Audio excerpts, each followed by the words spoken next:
দুবাইয়ের বিলাসবহুল পাম Jumeirah বাহরাইনের Crowne Plaza হোটেলে একের পর এক ড্রোন মিসাইল হামলার ভিডিও ছড়িয়ে পড়েছে বিশ্বময়। কেউ কি কখনো কল্পনা করেছিল মধ্যপ্রাচ্যের এসব তারকামানের হোটেলে এমন হামলা হবে কখনো? ইরান কোনো ভয়ের তোয়াক্কা না করেই হামলা করছে আরব আমিরাত, বাহরাইন, কুয়েত, কাতারের মতো দেশে।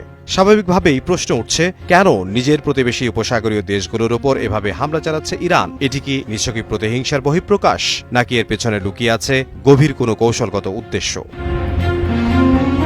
বিশেষজ্ঞদের মতে ইরান সুনির্দিষ্ট কিছু কারণেই এ পথ বেছে নিয়েছে। তেহরানের প্রধান কৌশলগত উদ্দেশ্য হল এই সংঘাতকে একটি সর্বাত্মক আঞ্চলিক যুদ্ধে রূপান্তর করা। এর মাধ্যমে তারা মূলত মার্কিন যুক্তরাষ্ট্র ও ইসরায়েলকে তাদের সামরিক অভিযানের জন্য চরম মূল্য দিতে বাধ্য করতে চায়। ইরানের সামরিক নীতি নির্ধারকদের ধারণা, যদি উপসাগরীয় দেশগুলোর স্থিতিশীলতা এবং অর্থনৈতিক নিরাপত্তা হুমকির মুখে ফেলে দেয়া যায়, তবে এই রাষ্ট্রগুলো ওয়াশিংটনের উপর যুদ্ধবিরতির জন্য এক প্রচণ্ড চাপ তৈরি করবে। ইরানের সামরিক কৌশলের অন্যতম লক্ষ্য হল মধ্যপ্রাচ্যে মোতায়েন করা মার্কিন ড্রোন এবং বিমান ঘাঁটিগুলোর অবকাঠামো সম্পূর্ণ গুঁড়িয়ে দেয়া। এই পরিকল্পনার অংশ হিসেবে বাহরাইনে অবস্থিত মার্কিন পঞ্চম নৌবহর, কাতারের আল উদেইদ বিমান ঘাঁটি এবং সংযুক্ত আরব আমিরাতের আল দাফরা বিমান ঘাঁটি এখন তেহরানের প্রধান লক্ষ্যবস্তুতে পরিণত হয়েছে।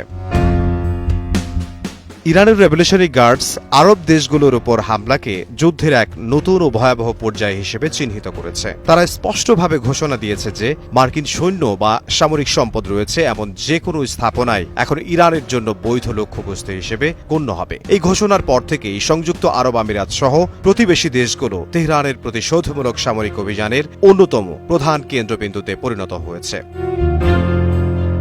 দুবাইয়ের পর্যটন হৃৎপিণ্ড হিসেবে পরিচিত পাম জুমেইরাহ জেলায় ইরানের ড্রোন ও ক্ষেপণাস্ত্রের আঘাত ছিল সবচেয়ে বিধ্বংসী। এর পাশাপাশি দুবাইয়ের অন্যতম আইকন বুর্জ আল আরব হোটেলের কাছেও ড্রোন আছড়ে পড়ার খবর পাওয়া যায়, যা মুহূর্তেই বিশ্ব গণমাধ্যমের নজর কেড়ে নেয়। দুবাই আন্তর্জাতিক বিমানবন্দরে একটি ইরানি যুদ্ধাস্ত্রের আঘাতে টার্মিনাল ভবন মারাত্মকভাবে ক্ষতিগ্রস্ত হয় এবং এতে 4 জন কর্মী আহত হন। কুয়েত ঐতিহাসিকভাবে ইরানের সঙ্গে একটি ভারসাম্যপূর্ণ সম্পর্ক বজায় রাখার চেষ্টা করলেও দেশটিতে মার্কিন সৈন্যদের বিশাল উপস্থিতি একে ইরানের লক্ষ্যবস্তুতে পরিণত করেছে।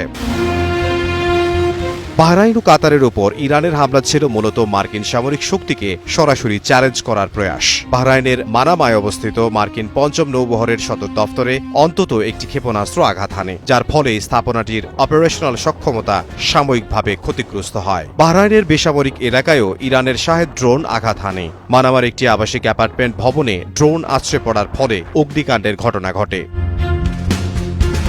আরব আমিরাত এবং বাহরাইনে হামলার পেছনে সুনির্দিষ্ট কিছু তথ্য উঠে এসেছে। দেশ দুটিতে অবস্থিত মার্কিন সেনা ঘাঁটির অনেক সৈন্য দুবাই, মানামার হোটেলগুলোতে ছিল।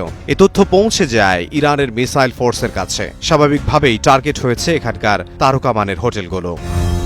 বিশেষজ্ঞদের মতে উপসাগরীয় অঞ্চল জুড়ে এই হামলার মাধ্যমে ইরান মূলত সংশ্লিষ্ট দেশগুলোর দীর্ঘদিনের অর্জিত ভাবমূর্তি ক্ষুণ্ণ করতে চায়। দুবাই এবং আবুধাবির মতো শহরগুলো বর্তমানে বৈশ্বিক